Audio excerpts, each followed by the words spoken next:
I'm standing on corner of Riverside and Park Avenue in front of a property management office. Why am I standing here? Because of this week's Parsha. At the end of the Parsha, we see Yosef become the leader, the viceroy of Egypt, and he really, in a sense, saves the entire country, and he saves the lives of all the members of Egypt. But that life-saving comes at a cost. The cost is, at first they come and they say, we have no food. And Yosef, who had been saving up food, he says, well, I have food. They said, okay, we'll give you all of our animals. He takes the animals as money. They don't have any money. And he gives them food. They run out of that food. They say, well, we don't have any livestock. We don't have any animals anymore. Now what can we do? And he says, well, I'll take your land. You'll become, tenants to me. And he becomes the owner of all the land, right? He wins monopoly, Yosef HaTzadik.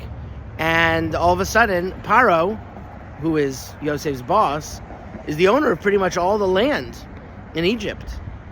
And this is a property management story. There are a lot of people involved with property management. It's an opportunity to help people. Sometimes, unfortunately, you have the concept of a slumlord. That's horrible. But if it's an opportunity to help people, to make their lives better, to give them a roof over their heads.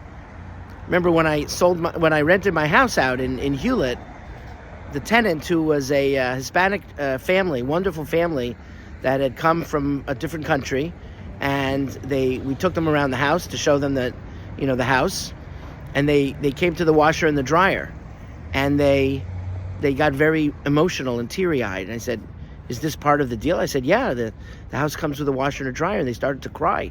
I said, what's wrong? And they said, we've never had a washer and dryer in our house. We've always had to take it to a laundromat. And I found that so meaningful. I was so happy that not only was I making a financial deal with these people, that they would pay me to live in my house, but that I was giving them something that gave them joy and gave them happiness. And property management could be the same thing. These people, I don't know if they were happy or sad to give up their property to Yosef, to Paro, but yet their lives were spared because Yosef had saved. And that's a beautiful thing. And hopefully Yosef's a tzaddik in our tradition for many, many reasons. And hopefully, and I'd like to believe, one of them is that he was the opposite of a slumlord, but he was a kind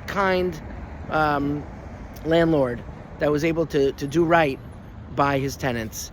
And that's always what we should be doing, is trying to help other people. Have a beautiful, beautiful and warm Shabbos.